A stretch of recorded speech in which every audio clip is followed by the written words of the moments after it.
Alors, en ce lendemain d'élection, voyons ce qu'attend le nouveau gouvernement de Justin Trudeau et les chefs des autres partis.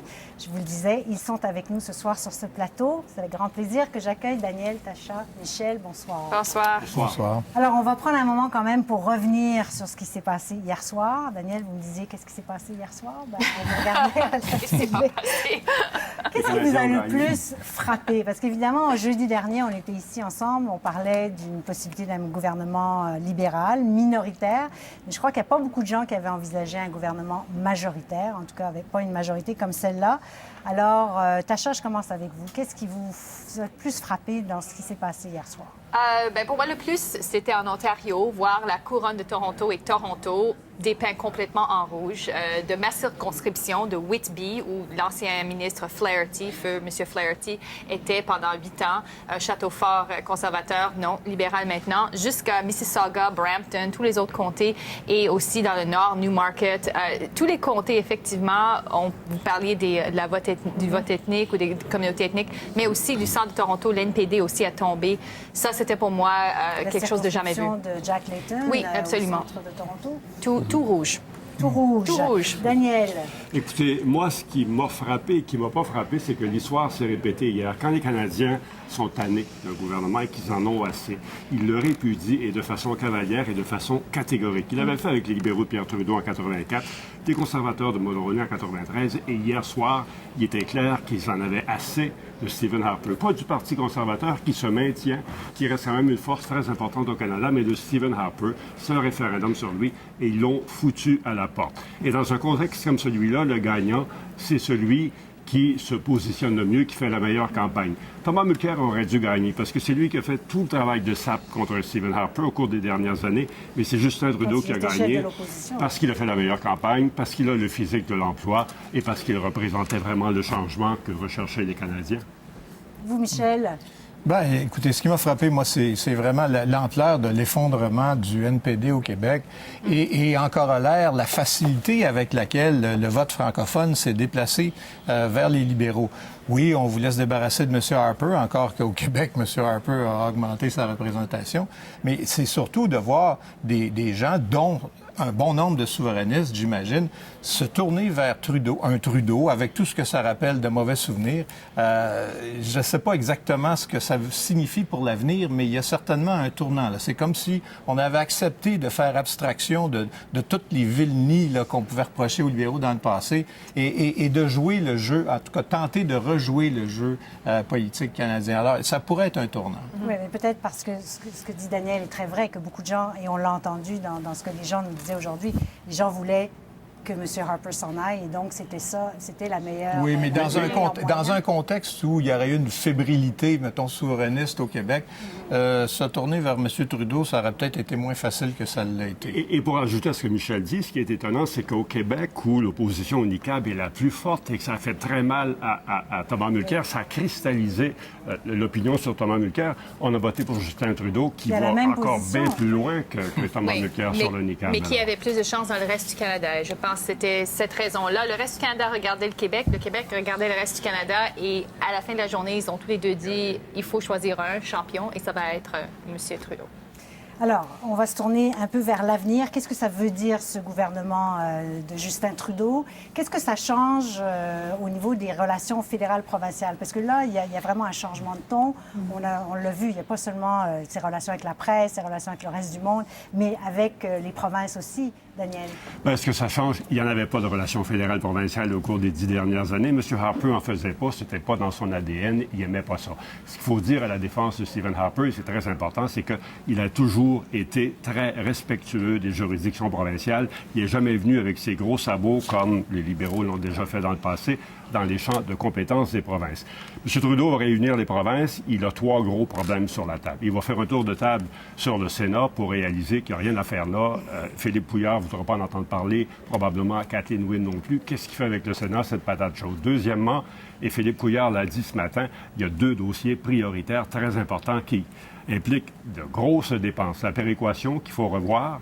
Le premier ministre de Saskatchewan va jusqu'à dire que c'est trop généreux, que le Québec reçoit trop d'argent, entre autres, et le financement des programmes de santé. Ce sont 2 très gros dossiers, des négociations extrêmement difficiles à venir. Et là, on va voir jusqu'à quel point la volonté de M. Trudeau de garder des bonnes relations avec les provinces est solide et qu'il est capable de le faire. Mais tu oublies aussi le dossier de l'énergie qui est très, très, très importante. Et celle-là touche le pays de l'Est en l'Ouest. Et les positions là-dedans, ce n'est pas clair comment M. Trudeau va réussir à les gérer. Absolument. Et c'est pour lui, je pense, on passe d'une situation bilatérale où M. Harper traitait avec les provinces un à une situation multilatérale. Les réunir en réunion, on sait ce que ça fait. On demande de l'argent. Alors, c'est ça que M. Trudeau va réaliser très rapidement. Le plus que tu réunis, le plus que de demandes que tu as. Alors, oui, la volonté est là, mais je pense que il va avoir à gérer cette situation où les gens lui posent toujours la même question. Où est mon argent? Et Michel, qu'est-ce que ça change donc, pour le Québec, Philippe Couillard, les relations avec Ottawa? Les relations vont... Avec M. Couillard, honnêtement, c'était pas très mauvais avec M. Harper. Il s'entendait plutôt bien. Avec M. Trudeau, je pense que, en tout cas, en partant, ça va être extrêmement bon. Il va y avoir une meilleure représentation du Québec au gouvernement central, ça me paraît évident, là, avec les conservateurs, tant en quantité qu'en qualité, bien honnêtement, il faut le dire. Maintenant, il faut quand même pas imaginer qu'on retourne au French Power. Là. Regardons, par exemple... Il va y avoir des ministres qui viennent du Québec. Il va y avoir des ministres qui viennent du Québec, mais regardez, en 1980, dans le gouvernement de M. Trudeau avait fait élire plus de la moitié de ses députés au Québec. Là, c'est à peine le quart. Alors, on n'est pas dans la même proportion. Il ne faut pas s'attendre à revenir à une situation comme celle-là. Et d'autre part, c'est pas parce qu'on est à la table qu'on est québécois que on fait nécessairement ce qu'on veut pour le Québec ou avec le Québec. Souvenez-vous du rapatriement de la Constitution. En 82, il y avait 74 députés sur 75 qui avaient été élus au Québec. Ça n'a pas empêché le gouvernement Trudeau de faire ce qu'il voulait, même si le gouvernement du Québec et l'opposition officielle à Québec étaient contre le rapatriement. Alors, c'est pas une garantie, ça. Là. Non, mais quand même, le Bloc ne peut pas dire maintenant que le Québec n'est pas représenté au sein du gouvernement. Pour moi, l'impact sur le Bloc va être très sévère parce qu'ils doivent se dire, mais c'est quoi leur but, c'est quoi l'objectif? Chercher aussi comment intégrer M. Duceppe dans le décor quand il n'y a pas de siège. Et ça, c'était une autre chose qui m'a frappée. Encore faut-il que M. Duceppe veuille être... Justement, parlons-en de l'avenir mais c'est très important, ce résultat de cette élection. M. Duceppe. D'après vous, est-ce qu'il peut rester? Je vois mal comment il va rester. Là, M. Duceppe a décidé de réfléchir un peu plus vite parce que j'imagine que réagir à chaud comme ça... Peut-être. Mais je pense que, honnêtement, je m'attends à ce que M. Duceppe s'en aille. Non seulement une deuxième Bloc, défaite dans son comté. c'est surtout ça. S'il avait été élu dans Laurier-Sainte-Marie, je pense que M. Duceppe aurait honoré son mandat. Mais là, honnêtement, ça fait beaucoup là, à avaler pour quelqu'un qui a quand même sa fierté. Et il faut bien voir que le Bloc a encore perdu des plumes là, cette élection-ci. C'est pas parce qu'il a augmenté son nombre de députés que ça masque le fait qu'il est tombé maintenant sous la barre des 20 là, c'est jamais arrivé depuis la création du Bloc. Alors, ça va pas bien là, pour le Bloc. Bon, parlons des autres partis, du Parti conservateur, du NPD. Qu'est-ce qui s'en vient? Comment est-ce que vous voyez cette course qui s'annonce là, au Parti conservateur, Daniel? Écoutez, Stephen Harper a réussi depuis 12 ans, à maintenir l'unité dans ce parti-là, ce qui n'est pas toujours évident. Il y a toutes sortes de factions dans ce parti-là. Il y a toutes sortes de gens qui, n'étaient pas toujours très contents. Brian Mulroney avait réussi à maintenir cette unité-là. Il y a eu la fusion par la suite. Harper a été très bon là-dessus. Mais là, il y a des conservateurs qui vont un peu dans toutes les directions. Il faut rassembler tout ce monde-là. Il faut trouver le bon chef. Il faut changer l'image du parti, qui était essentiellement l'image de Stephen Harper. Il faut démontrer que le Parti conservateur peut rester fidèle à ses principes sans qu'on soit obligé d'avoir ce discours divisif, haineux tout le temps, où, le chef a toujours l'air de mauvaise humeur. C'est un gros défi. Jason Kenney l'a reconnu hier. Oui, il l'a reconnu. Quand vous regardez tous les candidats dont on parle en ce moment, il y a des gens intéressants, mais il n'y a pas de super-héros qui pointent à l'horizon. Il n'y en a pas dans aucun des partis, de toute façon, en ce moment. Il y a peut-être une super-héroïne dans Sacha, mais bon. Michel et moi, on est prêts à l'aider, mais bon, il y a des limites aussi à notre collaboration. mais c'est un gros défi. Mais comme Brian Mulroney l'a dit tout à l'heure à Anne-Marie Dussault, ils ont du temps. Il n'y aura probablement pas de course à la direction avant 2 ans. Ils ont tout le temps de penser à ce qu'ils veulent devenir. Et ça, c'est un luxe, dans un sens qu'on a un gouvernement majoritaire. Pour le NPD et les conservateurs, c'est un luxe parce que ça leur permet une reconstruction. Pour les conservateurs, je suis d'accord, il faut changer le mode de gestion, il faut changer la façon de faire et non seulement la communication, mais je pense la gestion à l'interne du parti. Parce que oui, il y a une certaine unité, mais je suis pas d'accord. Il y a beaucoup de gens qui sont très frustrés dans le parti. Et le danger... Ils sont frustrés parce qu'ils sentent que depuis... Il y a plusieurs factions, comme les progressistes, qui se sentent aliénés. Le départ de M. McKay, par exemple, était vu comme un abandon, dans un sens, de cette aile du parti. Alors, il faut trouver une façon de rassembler le fameux Big Tent, comme on dit en anglais. Maintenant, c'est un petit pop tent. Pop tent. Alors, ils doivent faire cela. Et ce n'est pas évident, mais la course à la chefferie, c'est l'idéal pour le faire. Ils vont avoir des candidats de partout. Alors, mais est-ce qu'ils vont changer un peu l'ADN du Parti conservateur comme il est maintenant? Est-ce que, là, on a vu que la base réformiste est encore extrêmement solide. Là. Les résultats du parti le démontrent. Sa base traditionnelle est là. Mais est-ce qu'il va y avoir quelqu'un qui va essayer de ramener le parti un peu vers le centre? Et est-ce que ça pourrait être possible? Moi, j'en suis pas certain. Mais... Il sera intéressant de voir aussi, il reste que le seul endroit au Canada où les conservateurs ont fait des gains, c'est au Québec. Est-ce que cette aile québécoise, elle va avoir de l'influence? Est-ce que ces gens-là, de Maxime Bernier au maire de Victoriaville, M. Reyes, sont capables d'apporter à ce parti-là une pensée nouvelle, une pensée plus libérale avec un petit L? Ils peuvent jouer un rôle très important, ces gens-là. Il nous reste très peu de temps, mais sur le NPD, alors là, on a vu cette cuisante défaite, vous disiez, on peut dire cruelle même. Vous étiez parti quand même en tête dans cette campagne électorale.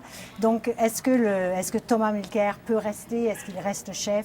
Tacha? Je pense qu'il va rester chef pour le moment, comme les conservateurs se précipitent plus vers une course à la chefferie parce que M. Harper démissionne.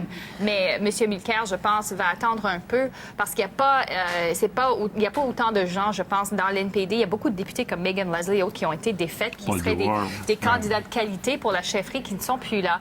Alors, pour permettre, je pense, à plus de gens de sortir dans le décor pour le parti. 44 sièges, écoute, c'est le deuxième meilleur score qu'ils ont jamais eu dans l'histoire.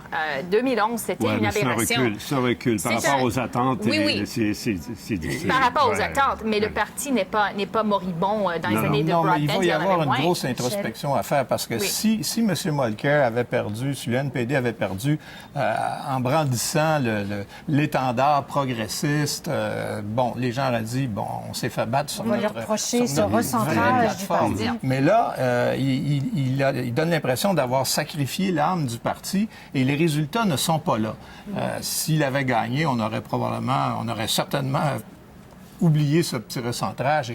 Mais là, il a perdu. Et il y a beaucoup de gens, je pense, qui vont lui dire, écoute, Tom, c'est pas ça le NPD. Et nous, on veut revenir à nos valeurs de base. Alors, ça sera peut-être pas si facile que ça. Le mot de la fin. Le NPD n'a pas cette tradition de mettre ses chefs à la porte, d'être très dur avec ses chefs. Ils ont enduré Audrey McLaughlin et Alexa McDonough pendant plusieurs années, alors que ça n'allait nulle part et que c'était un peu catastrophique. Sauf que Michel a raison. Il y a des joueurs importants qui ont été battus. Je pense à Pat Martin, je pense à Paul Dewar, à Megan Leslie, qui sont vraiment pas contents et qui vont demander des comptes à M. Mulcair. Yvon Godin le disait déjà hier. Décourageant. C'est le mot qu'il a employé, décourageant. C'est ça. En tout cas, écoutez, ça a été quand même une campagne vraiment intéressante, une élection intéressante. Alors, on vous donne congé jeudi prochain. On se retrouve la semaine prochaine. Merci beaucoup à vous trois. Au revoir. Bonsoir.